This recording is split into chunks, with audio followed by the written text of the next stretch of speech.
So we have our first caller who is calling in from the 917, a number I recognize. That is the cell phone area code of NYC. Ryan, where are you calling from? I am calling from NYC. I'm calling from Brooklyn. Brooklyn in the house. Where in Brooklyn?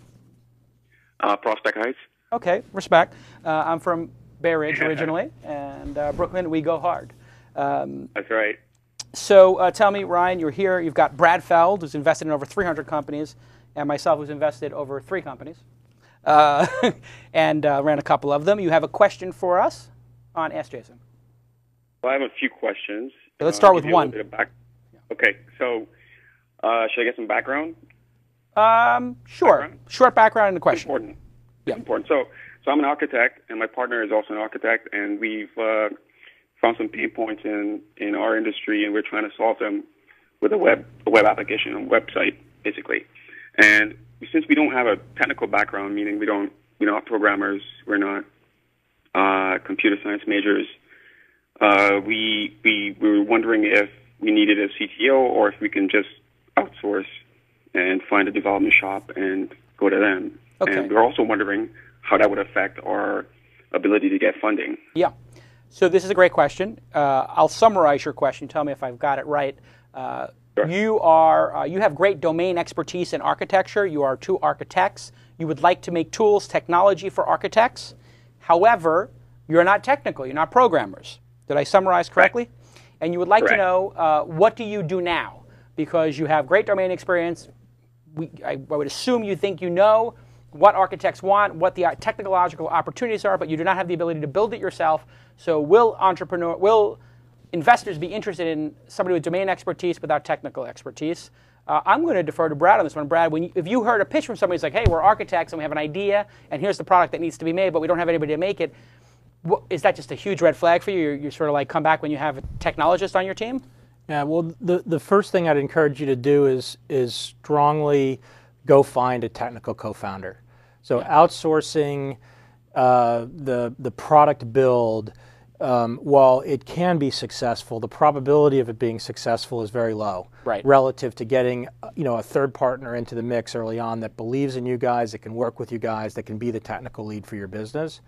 The domain expertise is hugely important whenever you're going after a vertical market like you're talking about, but I think you see so many times the lack of the right mixture on that entrepreneurial team. Right. And if you rely on somebody who's not, living the creation of the business the same way you are, 20 hours a day, this is the only thing they're thinking about. Right. This is what they're all about. Properly incented. Properly incented, big equity in the company, and a real partner with you. Yeah. The chance of you getting the product you want is lower. And the chance of it really being something where, the number of stories where, you outsourced it to somebody and you don't know how to manage the technical build, so you kind of get smoked by that, outsourcing organization. It's basically not going to work. It's a huge red flag. He would never invest in it, and I would agree with him. That being said, let me give just a couple of pieces of advice there, and I want to get a follow-up question to Brad, which is, so you have to get a technical partner in there. However, I wonder, Brad, have you ever invested in people who do not have domain expertise in a market, but are incredible technologists and have built really great products for that vertical and are getting traction? Yes, absolutely. So the opposite is true. The opposite is true. Yeah. They would rather have technical people who can build great products and listen to the customer rather than just have the customers. And what this boils down to is ideas are easy, execution is hard. You guys have ideas, you don't have the ability to execute. So I get these calls all the time. I have an idea, Jason. I want to make this iPhone app. I'm a doctor. I'm a lawyer. You got to invest in this company. It's the greatest thing ever. And I say, well, who's going to build it? And they say, oh, we'll get somebody to build it. I'm like, well, why wouldn't I invest in that guy or that girl, And so you have to go find a technical advisor. So then your next question is, or the next question you should ask is, how do I find a technical advisor? How do I do that? Well, yes. Is that your question? Well, that is my next question, because I've been shopping it around in New York, and we even pitched to the New York PHP community, and people are interested. But if you're talking to technologists in New York City right now, pre-funding, it's like they don't want to hear it. I mean, and we're also very passionate about this space. It's about sustainability, and we want to find somebody who's also interested, and that's another challenge because, I mean, to be honest, most technologists we run into, they don't even know what we're talking about. So any advice on how to overcome that? Well, the first thing I would do looking for a technical advisor, or a CTO or a technical founder, is I would go to LinkedIn and I would look for people who have recently been at a company that's been sold or recently left a company, like somebody maybe an ex-Googler, ex-Yahoo, ex-Microsoft person who's maybe made a little bit of money, and now they're like, hey, I would like to do a startup thing. You could even post it on Craigslist. We're technical founders. You can go to Hacker News, which is the Y Combinator news site. I mean, you're going to have to basically hustle to find a technical co-founder, and that's your first test as an entrepreneur. If you can't find a technical co-founder, you're not going to be able to manage some guys in Bangalore, you know, making your site or Eastern Russia. Brad, you have thoughts? Yeah, I agree. I think it's one of the first challenges when you're putting together a business is getting the right people around the table. And it's always really easy to sort of find your friend and with a friend or two friends say, let's go start a business. But the characteristics and skill sets don't necessarily give you what you need to get off and running. So finding that technical co-founder, the best chance of you finding them is going to be somebody who's 1 or 2 degrees of separation from you. So somebody that is a friend of a friend or somebody that's kind of tangentially to your network versus sort of the random overtures. But you need to do both. You need to go after both and recognize that the first person that says, yes, I'm interested in working with you, might actually be a crappy technical founder. So some of it is you have to actually really view it as the cliche is it's a marriage when you have a partnership like this. In the same way that you've got to go find, your spouse or your partner, that those dynamics play out. You're really going to have to be working and living with this person. But, Jason said, you got to be scrappy and you got to go do it. I mean, some of it is the test of getting a company started. Yeah. And are you willing to pull the trigger? Yeah. Well, actually, I've already done some of what Jason, because I've heard Jason talk about this with some other, on some other Twist episodes, and I actually went in and looked for some ex-PriceGrabber people and some ex-Shopzilla people. I searched LinkedIn. I actually have a technical advisor who could help, but his company just got sold a few months ago, and so he's in the process of migrating data from one package to another or something like that. So, but ideally, I would like him to come on board, and he's well experienced, CTO level at multi-million-dollar company, 20 years plus experience. So, but I have to wait until he finishes his job and well, but part of him finishing his job is going to be his desire to work with you. So some of it is you laying siege to him. If he's the guy you want, go get him. And if he says, "Look, I can spend a little time with you in the next 3 months because I got to finish this other thing, but I'm ready to commit to do it," that's different than him saying, "Call me in a year," because call me in a year basically says I'm not interested. But if you can stay after it. Let me ask you a question, Ryan. Sure. Did Biggie wait till he had a record contract to rap?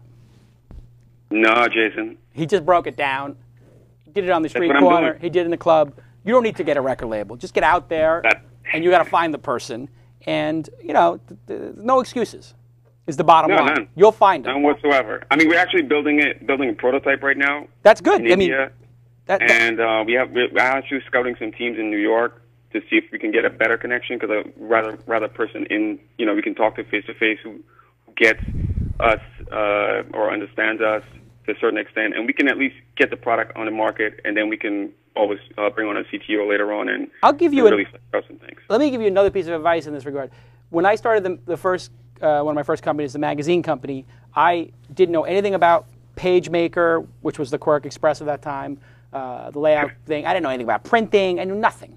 So what I did was I basically tried to learn every single job function myself, got up to like 60% of like a good at it, 70% good at it, and then I found somebody because I kept trying to figure out how do you do PageMaker, and I looked for PageMaker people to ask questions to, and then finally I would hire one. Then I would go into sales. I would do sales poorly for, and do like 50% or 60% of what a salesperson could do, and then finally find somebody who could do sales. Then when I got those people into the company, they couldn't BS me because I knew 60 or 70% of what their job was. I was 60, 70% of an HTML designer, 60, 70% of a writer at that time, 60, 70% of an editor at that time, 60, 70% of a fact checker. So actually what you're doing in terms of doing the mock-ups, doing the design, maybe even doing some light HTML, maybe even learning how the iPhone app, at least you do that stuff. When the technical person comes along, they're going to go, oh, let me handle that, but at least you can have a really intelligent conversation with them, like you know what the iPhone is capable of doing and how to use the API. Exactly. So, Ryan, let me give you an example like that. One of the Techstars companies from Boulder in 2009 is a company called Everlater. And the two co-founders of Everlater, Nate and Natty, neither of them knew how to program. They were both on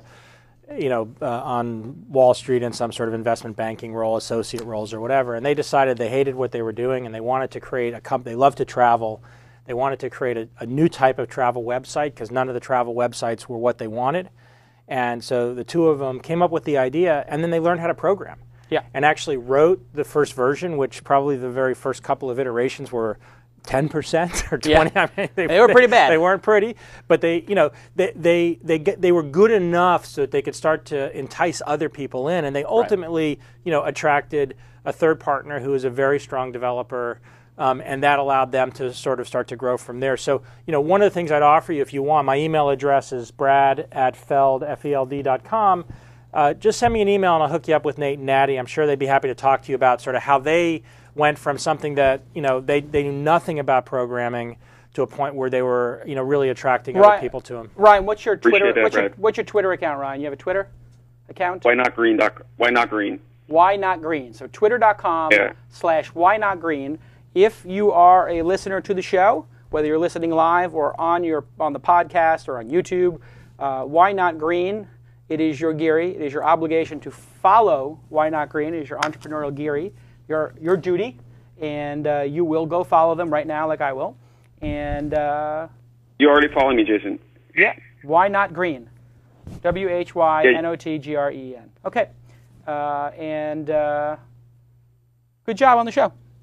Thank you. We will follow you. If anybody knows anybody who's into architecture or green stuff and wants to be their co-founder, please do contact them. Please send them my way. All right. Thank you. We will talk to you in a couple of weeks and see how you're doing. All right, great. Bye. Thank you, Jason.